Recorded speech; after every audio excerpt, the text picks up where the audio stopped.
On tonight's Wales at 6, a teenager who crashed into a campsite, seriously injuring 3 people, is spared custody. Jack Hale's car also narrowly avoided a baby and a toddler.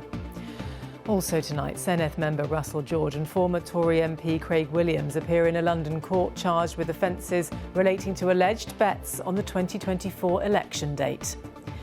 Plus, Conserve the Castle calls to safeguard the future of Cyfarthfa as the historic building celebrates its bicentenary. And a playful time with puffins. Is that a bird or a weather presenter? Ruth tries snorkelling with a difference off Skomer Island.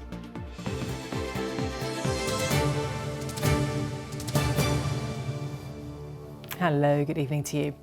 A teenager who crashed his car into a campsite causing serious injuries has been disqualified from driving but avoided custody.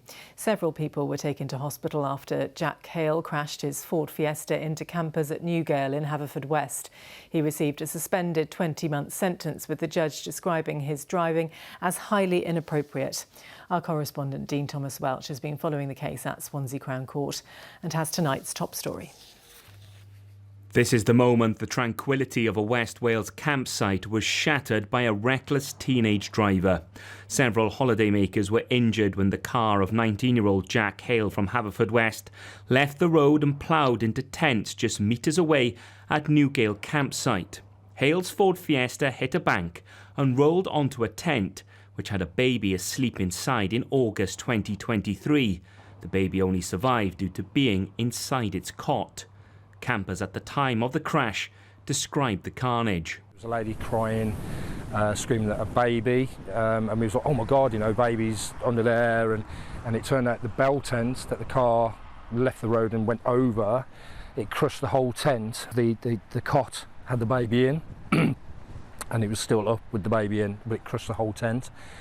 Well, the court heard Jack Hale was 17 when he crashed his car into campers, having only passed his test 3 weeks before the incident. In his car were 5 passengers. 3 sat on the back seat and 2 in the passenger seat sat on each other's laps. CCTV played to the court showed Mr. Hale's car travelling at 66 miles per hour. As he approached the campsite, he was travelling 55 miles per hour, almost double the speed limit, before hitting a curb and rolling onto the tents. The court heard the victims trapped under Mr. Hale's car sustained broken necks, hips and ribs, as well as suffering third-degree burns, with one female victim describing how she thought she was going to die while trapped under his car. Sentencing Hale, the judge described his driving as reckless. He told him, "You drove so fast you lost control, landing on a tent and rolling over many others. Thankfully and miraculously, a child wasn't harmed, but that's no thanks to you or your driving. That was pure fortune.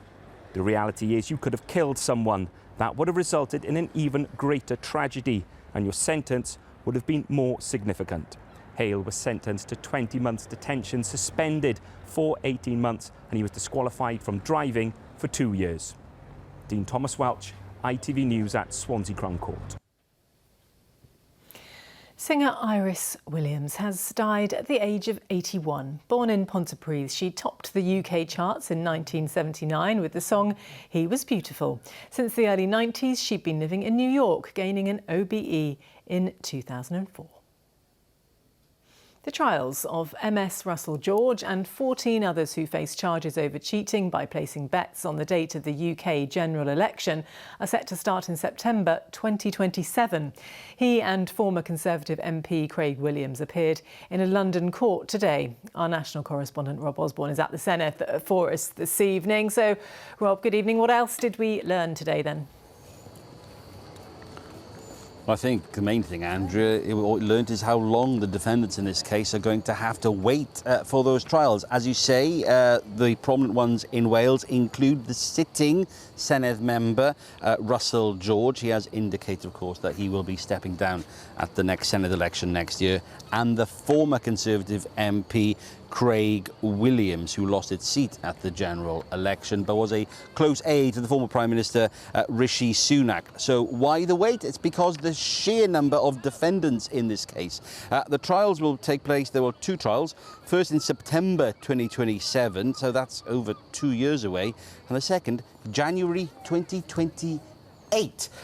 What we heard today in court is that the investigation was launched into bets placed on the date of last year's general election, which was just over a year ago.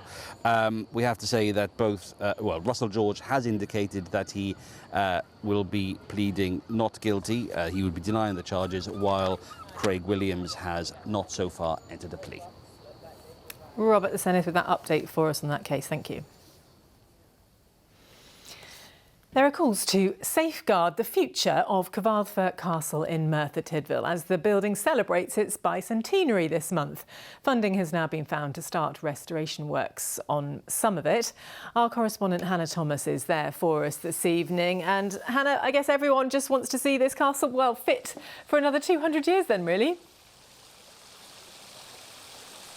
They are indeed, Andrea, yes. Now, I've tried to pick the cooler spot in front of the castle and here in the park. As you can see, I've got a water fountain behind me. Now and again, I'm getting a bit of a sprinkle of that water, which I need to cool down in this evening heat. But right in front of me, you can see those figures, 200 in red in this flower bed. And that is because the castle behind us is celebrating this huge 200th anniversary.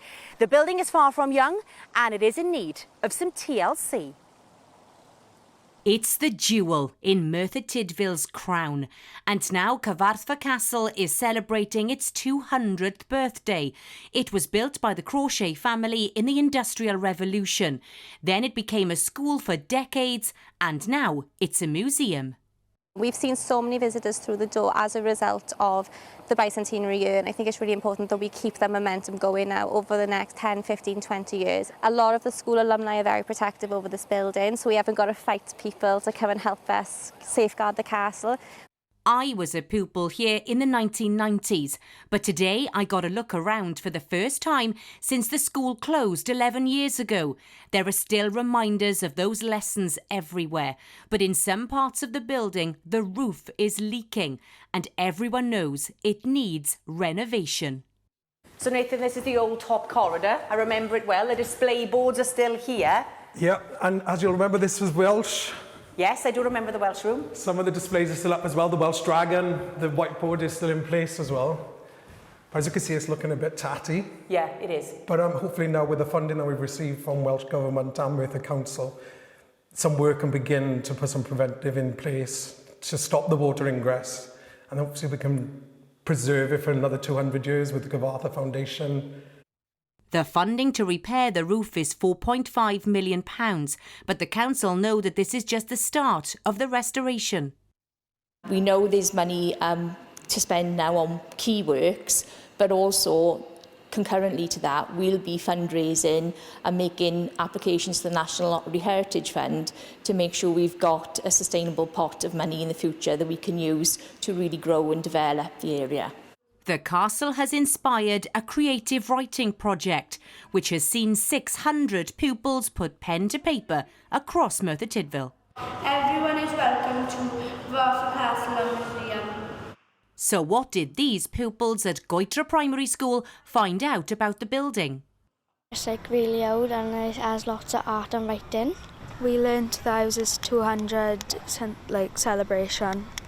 Learning about the history of the Crochet family and how Merthyr Tydfil grew. The workshops were run by Merthyr Tydfil author Anthony Bunko, who has big ambitions. Imagine a 10-year-old kid talking about ghosts in the castle or monsters in the lake, but some poetry about the castle and how wonderful it is has been tremendous. So, and I learned a lot from him as well, because being from Merthyr, I don't think we understand our history and our heritage enough. I want to find the next Dylan Thomas from the Gurners, or Laura Ashley from Triaris, or Richard Burton from Toyne. Who knows whether he'll be successful, but the castle is certainly successfully celebrating its 200th anniversary. Well, you can see the marigolds here, and it's felt like a bit of a golden anniversary because it's brought a sense of positivity to the town and reminded people that the castle and Merthyr were once the iron capital of the world.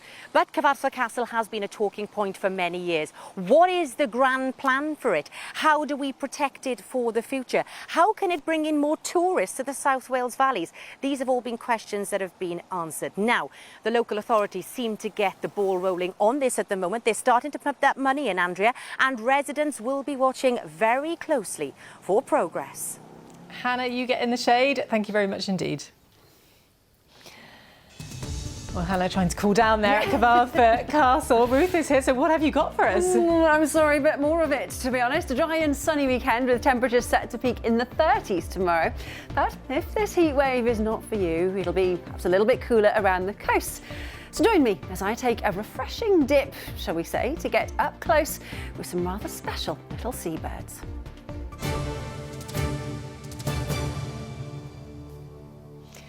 Well, to football now, and Wales women return to training today as they look to spoil England's chances of qualifying for the quarter-finals of the Euros on Sunday.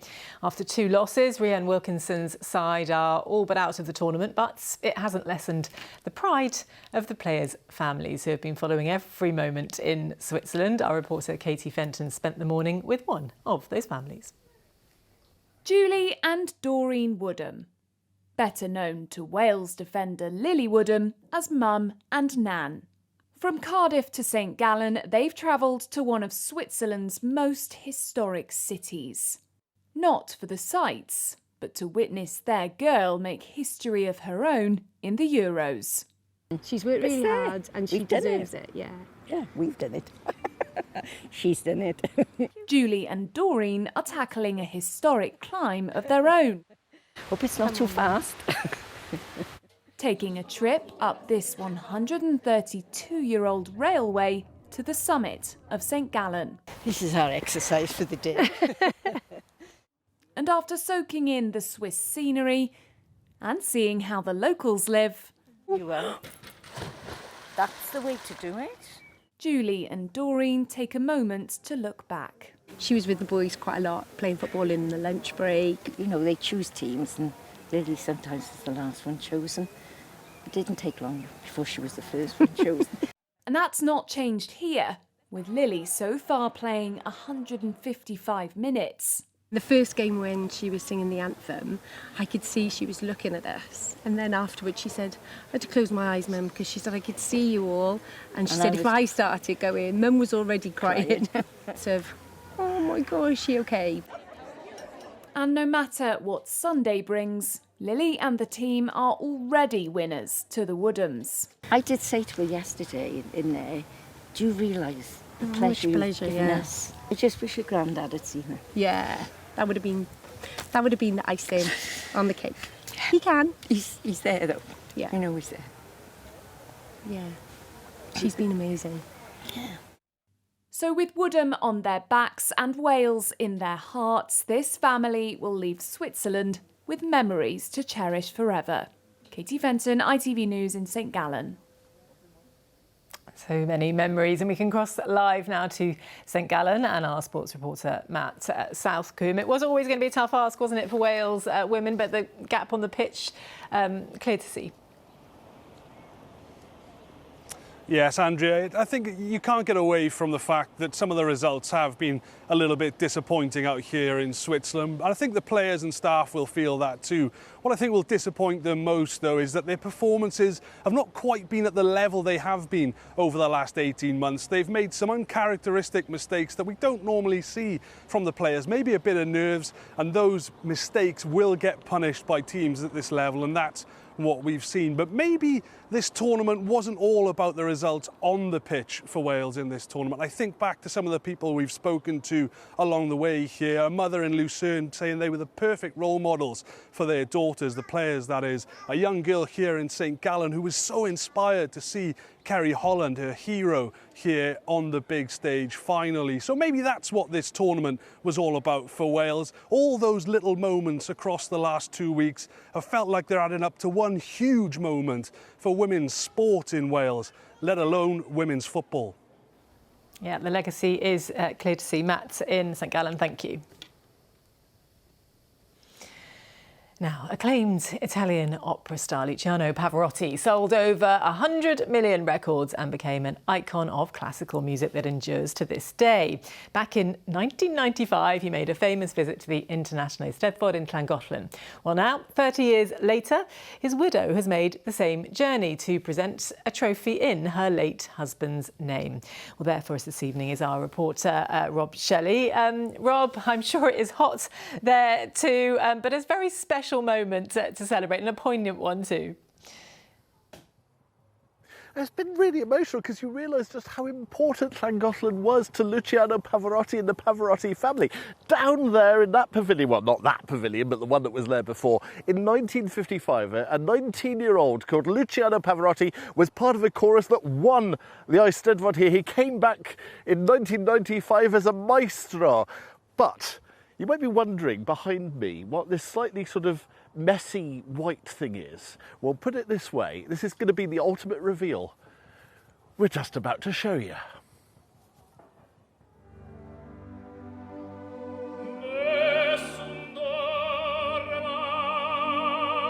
You know you've made it to a different level of fame when you're known across the world by just one single name. Then again, you also know you're up there when someone creates an image of you so large that if this was scaled up to a full-size Luciano Pavarotti, he'd possibly tower over Blackpool Tower. This isn't the usual departure from Platform 1 of the Llangollen Railway, but at 11 o'clock this morning, the Pavarotti Express, though it wasn't really that fast, set off from Corwen with one VVIP on board, Nicoletta, Luciano Pavarotti's widow, whose English is infinitely better than my Italian. How important was this place to him? Well, first of all, he tried to teach me for a long time how to pronounce the name. You know, said you have to tell it properly, and still now I'm really bad in that. You know, I tried. Pronunciation lesson over. This is all about adding a new layer to an old relationship that started with a young Luciano here in Llangollen 70 years ago. On that precise moment, he realized that if they made as a choir, maybe there was a chance that he could do it by himself as a soloist. So in his heart, this village was the beginning of everything. By the time the express, that wasn't an express, reached Llangollen, even 30-degree heat wasn't putting the Bulgarian welcoming committee off. But then Luciano Pavarotti stirred a lot of lives. Luciano was a one-man atmosphere and an amazing, amazing singer that you could never emulate. Whether it's just the character shining through, it was just, and obviously the voice, but there was more than that. There was far more to it. So, for a voice that echoed across the world, you possibly need a suitably sized tribute. A simple statue, 6 feet high or so, won't really cut it, so they cut the grass instead. Wiltshire and Yorkshire have their chalk figures. On a hillside just down from Castell Dinas Bran, Llangollen has its own gigantic chalk Luciano Pavarotti. Wow! And even the sunshine for the Pavarotti family felt suitably Italian. Bravissimo.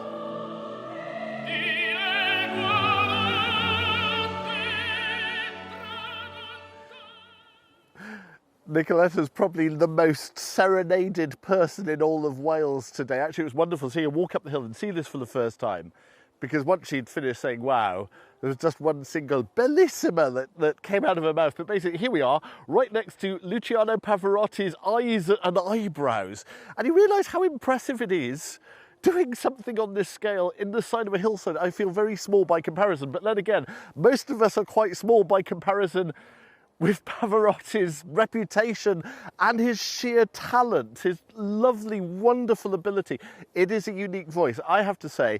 As far as his mastery goes, yes, it was Nessun Dorma in the World Cup in 1990 that made me think, you know what, I'm actually going to have to go to an opera. So it's all his fault that I spend quite as much money in Covent Garden. I'm sure several people can say that as well. Today has been showing the love for Luciano Pavarotti's legacy. And my goodness, there is a lot of love. Rob, thank you. What a legacy indeed. Wonderful and also surreal at the same time, standing next to Pavarotti's eye on a hillside there. Well, it's weather time now. How do I follow that? We've seen all our reporters and correspondents sweltering out there in the heat, and it's not going to go away anytime soon, Ruth. It doesn't look like it. Yeah, there's more to come. Hotter still, if anything. And if it's something a little cooler you're looking for, you might perhaps want to head for the coast, which is, well, frankly, exactly what I did. The cooling waters off Skoma Island, to be precise, home for the next few weeks to a major colony of puffins. And this was my chance to get up close with one of my favourite little birds, albeit, yeah, there it is, with a plastic puffin on my head. It's definitely a look.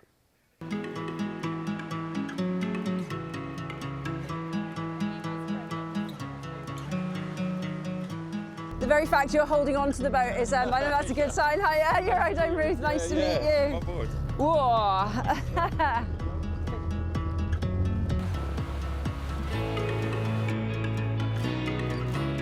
Today, we're heading out somewhere very special, possibly one of my most favourite places to see one of my most favourite animals.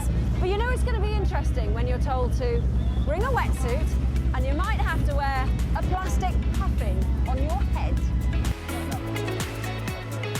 Skoma Island is home to hundreds of thousands of seabirds. But there's one species in particular that I can't wait to see. Skoma's a marine conservation zone, so it's like really healthy marine environment here, and it shows. There's birds everywhere. But what we're going to concentrate on today is the birds that are in the water. And of course, this is where the puffins are actually in their element. They naturally like to raft up alongside each other. We're catching them in this sort of little period where they're waiting to go back into onto the island. The puffins are only here for 4 months of the year. So it's a privilege to get the opportunity to get in the water with them. But first things first, it's time to get the wetsuit on. Oh, it's lovely. I can bring it back down for you. And let's not forget the plastic puffin.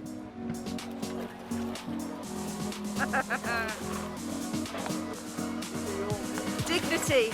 Just when you thought you couldn't look any dafter. Here goes then. Once I'm in, it's time to swim over and see the puffins. And I can't believe how close they are to us. They are literally in touching distance, and they are just so cute. I actually think they're cuter in the water. Oh my gosh. All too quickly, it's time to head back onto the boat. That was amazing. They were like so close. I think I love them even more now that I've swum with them. That was just, oh my God, that was just the best thing I've ever done. I love them. And you can see more of that on Coast and Country tonight at 7 o'clock here on ITV Cymru Wales. Just when you thought the hair couldn't get any worse, it clearly does. But let me tell you what an experience that absolutely was. It was amazing. Now, the weather has been quite amazing over the last few days, hasn't it? We've seen, as Andrea mentioned, all our reporters, correspondents sweltering in the heat. And there is more of that heat to come through tomorrow. Very, very hot, and actually hotter than today, if you could even possibly imagine it, possibly 33, 34 degrees. And then, thankfully, something a little less hot, only slightly fresher by the time we get into Sunday. But largely dry and sunny throughout. However, for those of you not enjoying all of this, there is a little bit of good news. High pressure gets nudged eastwards, low pressure, look at this, that's the stuff we know, we recognise. Frontal systems, wet and windy weather waiting in the wings for Sunday night and then into the start of Monday and Tuesday. Next week gets off to a possibly unsettled, possibly showery and possibly thundery start. So all change next week, business as usual. Bit of summer sunshine to get through first. Midday Mayan temples, followed by sunny afternoons on the sand. TUI sponsors ITV Cymru Wales weather. Well, there's not really a great deal to say about the weather out there at the moment. There's not much weather. It is still very warm, actually still quite hot in places, and we've still got a little bit of mist around coastal areas. This will tend to fizzle out overnight tonight. We've got a gentle breeze, cloudless skies across much of Wales, and the temperatures are going to be very mild and muggy, not particularly pleasant. In some areas, barely dipping below 18 or 19 degrees. That's how daytime values should be, so it shows just how warm it is out there. From the word go then, tomorrow gets off to a bright start, blue sky, and again barely a whisper of cloud.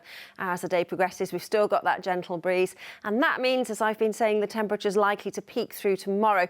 Quite a variation, slightly fresher out towards the west, 27, 28, but inland we could see 33, possibly a 34 in Celsius. And we've got very high levels of UV, not surprisingly, so again, just be careful. It'll remain again hot through Saturday evening, but a slight change in wind direction brings something, even though fine, dry and sunny, but a little less hot, only slightly by the time we get into Sunday. We're still looking at highs of 29 or 30, but we've lost the sort of low 30s. It's starting to feel just that little bit fresher. And if you take a little look behind me, you can also see that there is a number of frontal systems. There's rain waiting in the wings, pushing into Western Ireland. And then as we wake to the start of next week, a real change in fortune. It's almost a case of back to business as usual. The heat wave is going to feel like a dim and distant memory. We're looking at showery conditions, possibly some thundery conditions as we start next week. Frankly, feeling, though, much more comfortable. Highs, as you can see, in the low 20s and fresher at night too. TUI sponsors ITV Cymru Wales weather.